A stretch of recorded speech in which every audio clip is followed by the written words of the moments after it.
We do the Hyundai wiper blade replacement.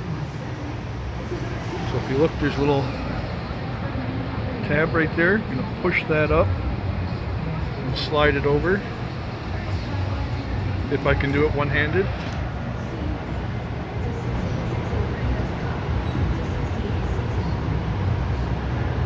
So this is proving difficult one-handed. There we go. Slide over, slip it out. That's all there is to it. Get your new wiper.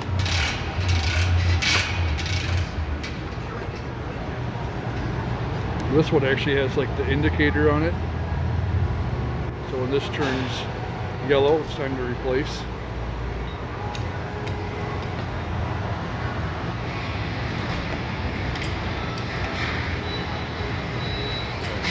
Again, this is a lot easier with two hands. Just slide it in there and then just pull over and it clicks and then it's on there.